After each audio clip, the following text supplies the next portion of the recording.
Homme de gauche. Dans l'élaboration, la conception, voire même la mise en œuvre des politiques publiques, nous avons deux secteurs. C'est extrêmement important pour nous, hommes de gauche, pour asseoir les dynamiques de transformation,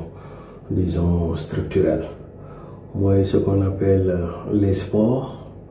ce qu'on appelle les arts et la culture, qui sont des leviers ou des segments extrêmement importants sur lesquels s'appuyer si nous voulons aussi dérouler des politiques les politiques publiques. Et donc nous, la nouvelle gauche, dynamique politique Gorgorui, nous pour dire position, pour dire fait et cause, parce que nous pensons que les sports occupent une dimension extrêmement importante dans les politiques publiques. Et nous sommes dans un contexte de sport business, nous sommes dans un contexte de football entreprise et de manager entrepreneur, parce que le football n'est plus seulement un jeu, mais il est devenu aussi un enjeu à la fois social, de santé publique, économique et de vivre ensemble. Et donc, nous tous les candidats qui se sont déclarés au poste de président de la Fédération sénégalaise de football. Nous les candidats déclarés, c'est une vision, c'est une orientation. La candidature qui nous a le plus séduit en tant qu'homme politique, parce que le sport est éminemment aussi politique, quelque part, et c'est bien la candidature de Madi Touré, de Génération Football, pour deux raisons. D'abord, Sénégal, avant nous gagné sur nos Coupe d'Afrique, logique sur le sport, dont notamment l'un de nos sports favoris, sport roi, le football. Moi, dañu nekkoon ci logique gu campagne, mooy logique gu court terme. Sénégal daan na am ay bons résultats peut-être, mais daanu mën a jël ndam li bu ngeen ko xoolee ba ñu commencé di jël ndam li mooy ba ñu génnee ci logique gu court terme dugg ci logique gu long terme ba ñu jógee ci logique gu am équipe nationale. Dugg ci logique nekk une nation de football ci nañu amee yenn raaye te yooyu bu ñu ko amee au Sénégal nous le devons à grande partie à des académies comme les Jambar, à des académies comme Génération Foot. Si le Sénégal est parvenu à gagner une Coupe d'Afrique, nous le devons aussi largement à un travail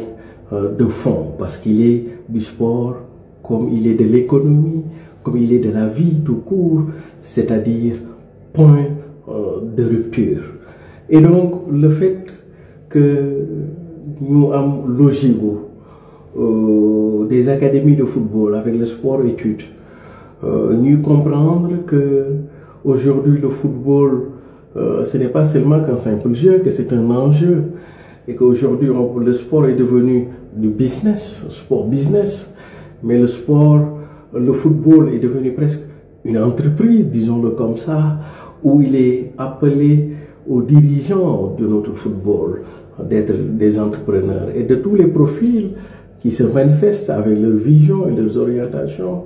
Nous prenons fait et cause, nous prenons position pour l'intérêt suprême du football sénégalais, pour la candidature de Madi Touré, que nous, la nouvelle gauche, dynamique politique Gorgorui mën naa nekk ñu ngi koy apporter sunu soutien. Au président Augustin Senghor, j'ai envie de vous dire ce que l'autre Senghor, Léopold Sédar Senghor, avait dit quand il s'est agi de la chose politique. Nee na nguur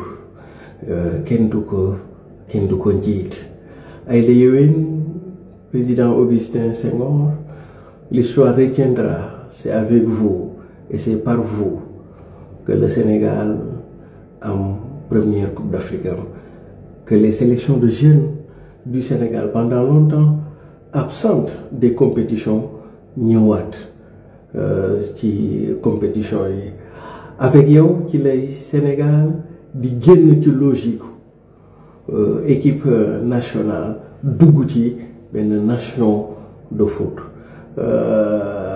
Augustin loolu bu la ko dara yàqal sa way rafet na ba pare bul yàq xew bi ndax comme on est dans le football pour parler comme un certain Mawade Wade yàlla na ko yàlla yërëm doyen Mawade Wade pour parler de football on va rester dans le football pour fàttali la ce que Edson Arantes do Nascimento di Pelé disait ndax Pelé bi muy bàyyi football il avait 38 ans bi ñu ko laajee lu tax ngay bàyyi mu ni je préfère partir quand tout le monde me demande de rester que de rester quand tout le monde me demandera de partir. Et donc loolu mooy logique pour le président Senghor bi ci des aussi rendre ou donner notre football à Madi Touré, aux précurseurs, aux pionniers et aux éducateurs du sport-études, du sport business, du sport en tant que planification, en tant qu'activité économique, en tant qu'industrie. Lolo, c'est le mérite récompensé. Pour nous, pour tout ce que Génération Foot, la contribution que Génération Foot a eu à faire dans notre football, pour tout ce que la contribution de Djambar a eu à faire dans notre football. C'est le lieu de consacrer les pionniers de ce genre pour leur donner effectivement notre fédération de football, pour que définitivement nous puissions désormais compter parmi les nations de football. Parce que accéder au sommet, ce n'est pas le plus difficile, mais le plus difficile, c'est d'y demeurer et d'y rester pendant longtemps. Et de tous les profils qui se présentent ici, la candidature de Madi Touré, de Génération Football, est la candidature la plus appétissante, la plus sympathique, mais la plus à pouvoir amener de l'avant le football du Sénégal. Ndax dama am sama benn xarit foofu lay tëjee bu tudd Ninkuru dëkk ca Janamalaari ndax ma daan wax Siré ma ne ko naam Ninkuru mu ne ma àdduna loo gis rek da nga koy commencer ci commencement bi daat koy terminer ci terminement bi dëgg la kon donc commencement bi daanaka Augustin Senghor def na ko mais terminement bi il nous faudrait des profils de type nouveau comme les précurseurs et les pionniers de ces écoles ou de ces académies de foot. Bu ñu ko defee de dana nduru tamit delloo njukkal delloo notre reconnaissance et notre fierté pour ce qu'on appelle aujourd'hui les académies de football. Di ñaan rek président Madi Touré que nga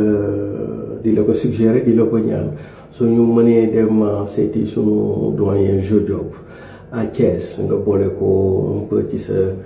sa campagne dana ci baax trop quoi. C'est l'un des derniers mohicans du football sénégalais. Merci beaucoup, je vous remercie.